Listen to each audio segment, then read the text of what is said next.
चौधरी गुलाम हुसैन साहब 6,000 बॉम्ब्स अभी तक फेंके जा चुके हुए हैं। मैं देख रहा था कि हमारे जो वजीर आजम साहब है अभी तो बीजिंग पहुंच गए हैं, उनकी तरफ से भी एक स्टेटमेंट वाज़ेह तौर पर सामने आई है।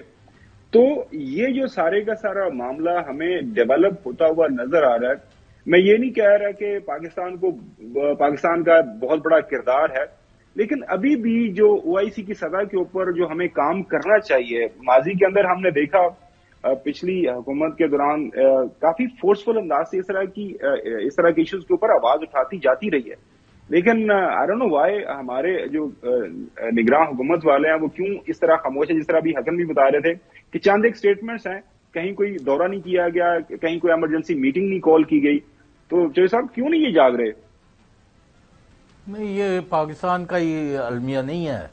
मिस्र, उर्दन, शाम, Iraq, Saudi Arabia, Qatar, Bahrain, UAE, सारे जितने भी ममालिक हैं, मराकश, ट्यूनिस, किसी ने ज़्यादा सख्त अल्फाज इस्तेमाल किए, किसी ने नरम किए हैं, लेकिन हैं अल्फाज ही। वहाँ बच्चे जो हैं वो शहीद हो रहे हैं, वहाँ आबादियों की आबादियाँ मंजामेट हो रही हैं। तो अगर आपने जो बताया 10 लाख लोग बेघर हो चुके हैं, तो 23 लाख में आधे तो फिर बेघर हो चुके हैं और उनका कोई परेशानी हाल नहीं है। लेकिन वो कहते हैं जी तंग आमद बजांग आमद, हमने भी इसराइल की ईंट से ईंट बजानी है, और वो बड़े पुरजोश है। ना वो हथियार फेंकने को तैयार है, ना वो कोई जंग बंदी की बात कर रहे हैं। लेकिन हम सारे जो है ना, each one of us, everybody, मैं मोहम्मद अली साहब को शामिल करता हूँ, हम सिर्फ लिप सर्विस और पैसिव रेजिस्टेंस, यानी हाँ जी वो बड़ा जुल्म हो रहा है, हाँ जी बच्चे मार रहे हैं, लेकिन क्या करें जी, इसराइल के साथ अमेरिका है, यूरोप है, उनका मुकाबला नहीं हो सकता। लिहाजा उनको चाहिए हथियार फेंक के इसराइल की बादशाह जो है, हेजमनी जो है वो तस्लीम कर लें। तो ये इस तरह नहीं होता। मेरा ख्याल है कि यहूदियों के मुकाबले में हमास हो, हिजबुल्लाह हो और दूसरे उनके ग्रुप्स हों, उन्होंने तहिया कर लिया कि हमारे में से बचे या ना बचे, हमने इजराइल को सबक सिखाना है। और उन्होंने इस दफा वाकयातन इसराइल के यानी उनके ठीक ठाक गर्दन पर पांव रखा हुआ है। इतना आसान नहीं है इसराइल के लिए। वैसे मेरा ख्याल है खावर साहब के बात यह है कि जो हमास ने हमला किया, मैंने तो उसको लास्ट टाइम भी इसको 9/11 से ताबीर किया था कि 9/11 जो अटैक था वो बड़ा सक्सेसफुल था। लेकिन फिर उसके बाद देखने वाली बात यह है कि क्या मुसलमानों की दुनिया भर में मुश्किलात में इजाफा हुआ या कमी आई। तो हमास का ये अटैक तो हो गया, लेकिन उसके बाद जो मुझे लगा कि फ़लस्तीनियों की जो जिंदगी है उसमें मुश्किलात में इजाफा हुआ है। और देखें, हम लोग तो यहां बैठे हुए हैं, हजारों मील दूर हैं, लेकिन वो लोग जो वहां पर रह रहे हैं, जो उनकी इस वक्त जिंदगी है उसमें क्यामत बरपा है। और वो क्यामत भी ऐसी है कि जब आप देखें कि एक डॉक्टर है जो कि लोगों के लिए दिन रात अपने 24 घंटे काम कर रहा है, तो उसके अपने बेटे की, छोटे बच्चे की लाश उसके सामने आ गई है, तो उसके ऊपर जिंदगी जो है वो क्या गुजरी होगी, उसकी कैफियत सोचें। हम सब साहिब औलाद हैं, औलाद कितनी कीमती होती है। तो ऐसी चीजें विजुअल्स देखने को मिलते हैं जिससे जो है इंसान की रूह कांप जाती है। ये तो सारे फैक्ट्स एंड विजुअल्स हमारे सामने आ रहे हैं। अब मोहम्मद अली साहब, दो इश्यूज हैं।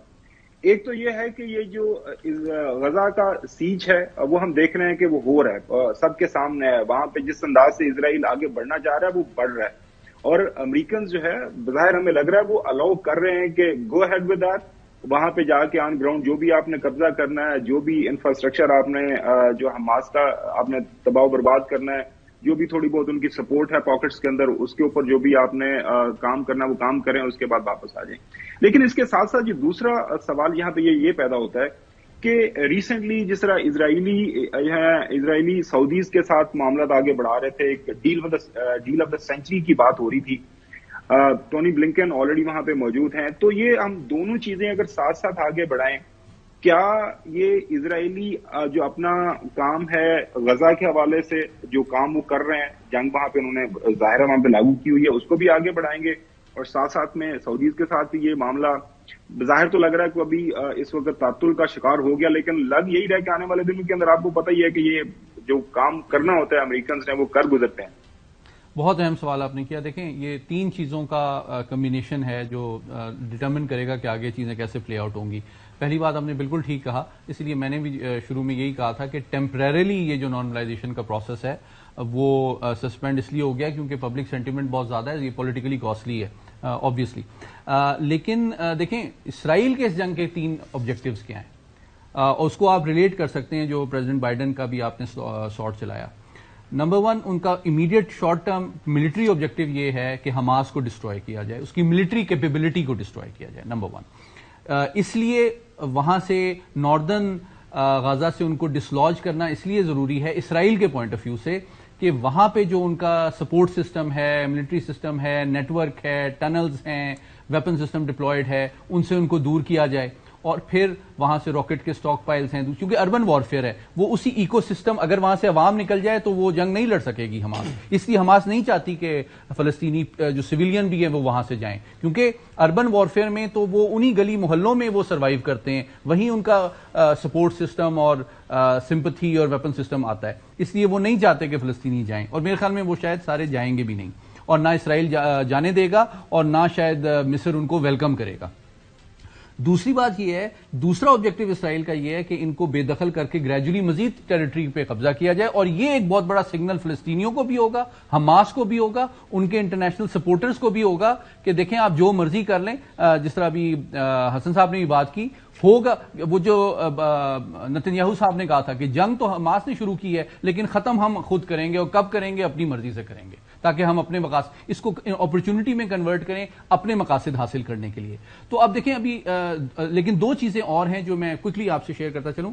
ایک تو یہ ہے کہ میں نے جو روس اور چین کی بات میں مکمل نہیں کر سکا تھا, روس ریئلسٹ پیراڈائم میں روس کو سوٹ کرتا ہے کہ یہ جنگ لمبی چلے, اس لیے کہ جتنی یہ جنگ لمبی چلے گی اور جتنا پھیلے گی اتنا زیادہ امریکہ اور مغربی طاقتوں کا فوکس, پریشر اور اٹینشن یوکرین کی وار سے مبذول ہوگی, جو کہ رشیا کے اپنے انٹرسٹ میں ہے, کیونکہ وہ چاہتا ہے ایگزیکٹلی وہ چاہتا ہے کہ ان کی جو میں آپ کو بلکہ آلریڈی دیکھیں جو یوکرین کے صدر ہیں انہوں نے سب سے زیادہ تشویش کا اظہار کیا کہ بھائی یہ سارے جو ایمونیشن اور ویپن سسٹم اگر اسرائیل جانا شروع کر دیں گے تو کہیں ہماری سپلائی لائن افیکٹ نہ ہو جائے ملٹری کی, جو کہ ہمیں سسٹین کرنے کے لیے ضروری ہے اگینسٹ رشیا.